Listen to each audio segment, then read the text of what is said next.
የአሜሪካ ፕሬዝዳንት ዶናልድ ትራምፕ ከኢራን ጋር ለሚደረገው የሰላም ስምምነት ሁሉም ሀገራት የአብርሃም ስምምነትን በአስቸኳይ እንዲፈርሙ የሚል ጉዳይን እንደ አንድ ቅድመ ሁኔታ ሊቀመጥ እንደሚችል ጠቁመዋል። አብርሃም አኮርድስ በእስራኤልና በርካታ አረብ ሀገራት መካከል ያለውን ዲፕሎማሲያዊ ግንኙነት ለማሻሻል የተደረጉ ስምምነቶች የያዘ ነው። ስምምነቱ የተፈረመው በ2020 በዶናልድ ትራምፕ የመጀመሪያው ስልጣን ዘመን ነበር። ትራምፕ በትሩዝ ሶሻል ማህበራዊ ሚዲያ ገጻቸው ባሰፈሩት ጽሑፍ ሁሉም ሀገራት የአብርሃም ስምምነትን በአስቸኳይ እንዲፈርሙ በአስገዳጅነት እየጠየቅኩ ነው። ኢራን እንደ የአሜሪካ ፕሬዝዳንት ከኔ ጋር ስምምነቱን የምትፈርም ከሆነ በዚህ ወደር የለሽ የዓለም ጥምረት አካል መሆናቸው ትልቅ ክብር ይሆናል ብለዋል። ትራምፕ ይህንን ያሉት ከሳውዲ አረቢያ፣ ከተባበሩት አረብ ኤሚሬትስ፣ ከኳታር፣ ከፓኪስታን፣ ከቱርክ፣ ከዮርዳኖስ፣ ከባህሬንና ከግብፅ መሪዎች ጋር በስልክ ከተነጋገሩ በኋላ ነው። ከእነዚህ ሀገራት መካከል የተወሰኑት ቀድሞውኑም ስምምነቱን ፈርመዋል። እስካሁን ድረስ እቅዱን ውድቅ በማድረግ ይፋዊ ምላሽ የሰጠችው ብቸኛ ሀገር ፓኪስታን ናት።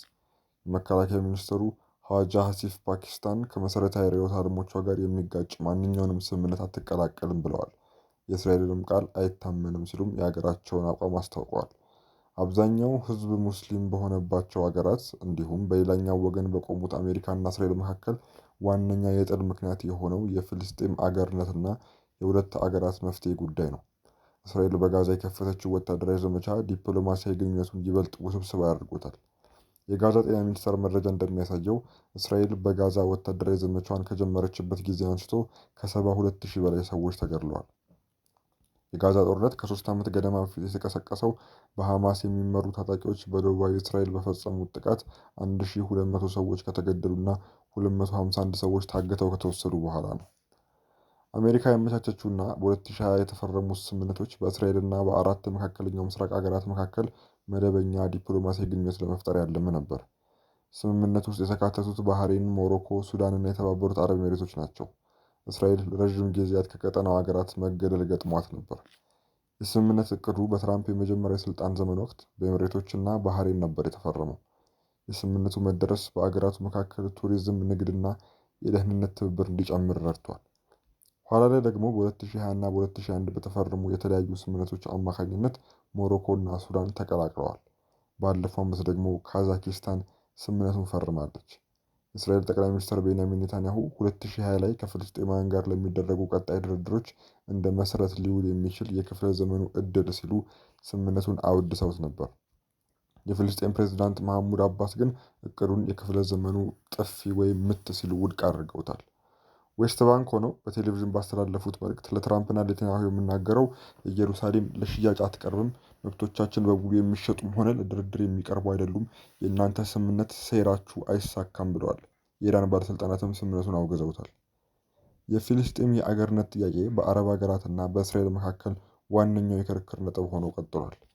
ይህ ስምምነት የአረብ ሀገራት ለረዥም ጊዜ ይዘው ከቆዩት ከእስራኤል ጋር መደበኛ ግንኙነት መድረስ የሚያስችለው ትክክል ዋጋ የፊልስጤም ነጻነት ነው የሚል አቋም የተቃረነ ነው። የተባበሩት አረብ ኤሚሬቶች ፕሬዝዳንት ሼህ መሐመድ ቢን ዛይድ አልናህያን ከፍልስጤም ሉዓላዊነት ጋር በተያያዘ ስምምነቱን ለመፈረም ያስቀመጡት ቅድመ ሁኔታ እስራኤል ሰፊውን የዌስት ባንክ ግዛት ገንጥላ መውሰዷን ማቆም አለባት የሚል እንደነበር ተናግረዋል። እስራኤል ዌስት ባንክ እና ምስራቅ ኢየሩሳሌም በገነባቻቸው 160 ገደማ ሰፈራዎች ውስጥ 700,000 የሚጠጉ እስራኤላውያን አይሁዶች ይኖራሉ። እስራኤል ባትቀበለውም በዓለም አቀፍ ሕግ መሰረት እነዚህ ሰፈራዎች ሕገወጥ ናቸው። የእስራኤል ባለስልጣናት ከኤሚሬቶች ጋር የሚደረግ የንግድ ልውውጥ በጥቂት ዓመታት ውስጥ በዓመት $4 ቢሊዮን እንደሚደርስና ይህ እድገትም 15,000 የሥራ ዕድሎችን እንደሚፈጥር በ2020 ገምተው ነበር። 2023 ላይ በእስራኤልና በአብርሃም አኮርድ ፈራሚ ሀገራት መካከል የሚደረገው የንግድ ልውውጥ $4 ቢሊዮን አልፏል። ይህ ቁጥር በ2022 ከነበረው ጋር ሲነጻጸር የ16 በመቶ ጭማሪ ያሳየ መሆኑን የእስራኤል የማዕከላዊ ስታቲስቲክስ ቢሮ መረጃ ያሳያል። ኤሚሬቶች ስምምነቱ መፈረሙ ወታደራዊና የንግድ ፍላጎቶቿን ይበልጥ እንድታጎለብት አስችሏታል። የተባበሩት አረብ ኤሚሬቶችና ባህሬን ከዓለም ሀገራት መካከል በቴክኖሎጂ ዘርፍ እጅግ ካደገችው እስራኤል ጋር በግልጽ የንግድ ልውውጥ ማድረግ ችለዋል። ሞሮኮ በበኩሏ ከእስራኤል ጋር ያላትን ዲፕሎማሲያዊ ግንኙነቷን በማሻሻሏ የተወሰነ ኢኮኖሚያዊ ጥቅም ማግኘት ችላለች። የሱዳን ተሳትፎ በአንጻሩ ብዙም ፈቀቅ ማለት አልቻለም። ከካዛኪስታን ጋር የተደረገው ስምምነት ደግሞ ከትምህርታዊነት የዘለለ አይደለም። በጥቅሉ ሲታይ ሐማስ በእስራኤል ላይ ድንገተኛ ጥቃት መፈጸሙን ተከትሎ የተካሄደው የጋዛ ጦርነት በመካከለኛው ምስራቅ ሀገራት መካከል ያለውን ግንኙነት ለውጦታል። ጥቃቱና እርሱን የተከተለው የጋዛ ጦርነት የንግድ ትስስሮች እንዲቀዛቀዙ እንዲሁም በእስራኤልና በቀጠናው ሀገራት መካከል ያለው ውጥረት እንዲባባስ ምክንያት ሆኗል። ይህ በእንዲህ እንዳለ ኢራን ከአሜሪካ ጋር መግባባት እንደተደረሰ የታገደባት ግማሽ ሀብቷ እንዲለቀቅ ጠየቀች።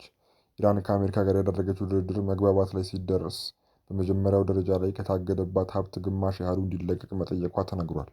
የኢራን ምክትል የውጭ ጉዳይ ሚኒስትር ካዜም ጋሪባባዲ እና የሀገራቸው ተደራዳሪ ቡድን አባላት እንዳሉት ከአሜሪካ ጋር የመግባቢያ ስምምነት እንደተፈረመ ወዲያውኑ ከታገደባት 50 በመቶ ሀብት እንዲለቀቅላት የኢራን እስላማዊ ሪፐብሊክ ጠይቃለች ሲሉ የሀገራቸውን ፍላጎት ማቅረባቸውን አመላክተዋል። መጀመሪያ ግማሹ ሀብት ከተለቀቀ በኋላ ቀሪው በተወሰነ ጊዜ ውስጥ በእኛ ግምት ከአንድ ወይም ከሁለት ወራት ባልበለጠ ጊዜ ውስጥ እንዲለቀቅ እንደሚፈልጉ መጠየቃቸውን ምክትል የውጭ ጉዳይ ሚኒስትር ማህር ለተባለው የኢራን ዜና አገልግሎት ተናግረዋል። ባለስልጣኑ ጨምሮም የታገደውን የኢራን ሀብት ማስለቀቅ ከአሜሪካ ጋር በሚደረገው ድርድር ላይ ወሳኝና ቁልፍ ጉዳይ መሆኑን ጠቅሰው ምን ያህሉ ገንዘብ መጀመሪያ ላይ እንደሚለቀቅና ቀሪው በምን ያህል ጊዜ እንደሚለቀቅ በድርድር የሚወሰን ነው ብለዋል። አሜሪካ ግን ሊደርስ በሚችለው ስምምነት የመጀመሪያ ደረጃ ላይ ምንም አይነት ገንዘብ ለኢራን እንደማይለቀቅ ከዚህ ቀደም አስታውቃለች። ፕሬዚዳንት ዶናልድ ትራምፕም ከኢራን ጋር ስምምነት የሚደረስ ከሆነ ባራክ ኦባማ እንዳደረገው የኒኩሌር ስምምነት ተፈርሞ ለኢራን ክምር ገንዘብ የሚያስገኝ ሳይሆን ጥሩ ስምምነት ነው የሚሆነው ማለት ኢራን የታገደባትን ሀብቷን በምትፈልገው መጠን የማግኘት ፍላጎቷን ጥያቄ ውስጥ አስገብተውታል። ሄዝቦላ የተኩስ አቁሙን አልቀበልም ማለቱን ተከትሎ የነዳጅ ዋጋ ጨምሯል። ሊባኖስና እስራኤል የደረሱበትን የሰላም ስምምነት ሄዝቦላ እንደማይቀበል ማስታወቁን ተከትሎ የነዳጅ ዋጋ ጭማሪ አሳይቷል። የዋጋው ንረት የታየው የኦማን ነዳጅ መጫኛ አካባቢ ፍንዳታ በመነሳቱ የነዳጅ ጭነት ከመቋረጡ ጋር በተያያዘም ጭምር ነው። እስራኤልና ሊባኖስ ከዚህ ቀደም የደረሱበትን የተኩስ አቁም ስምምነት እንደሚያድሱ ከማስታወቃቸው በተጨማሪ በሊባኖስ ውስጥ የሄዝቦላ እንቅስቃሴ የሚገደብበት የደህንነት ቀጠና ለመፍጠርም ተስማምተዋል። ሄዝቦላ ግን ስምምነቱን ለሊባኖስ አሳፋሪና እርባና ቢስ በሚል እንደማይቀበለው አስታውቋል። የሄዝቦላ መሪ ሄዝቦላ ተኩስ አቁሞ ተዋጊዎቹን ከደቡብ ሊባኖስ የሚያስወጣበት ስምምነት የመሸነፍ ያህል ነው፣ የእስራኤልንም ዓላማ ያሳካል ማለታቸውም ተዘግቧል። ዘገባው የቢቢሲ ነው።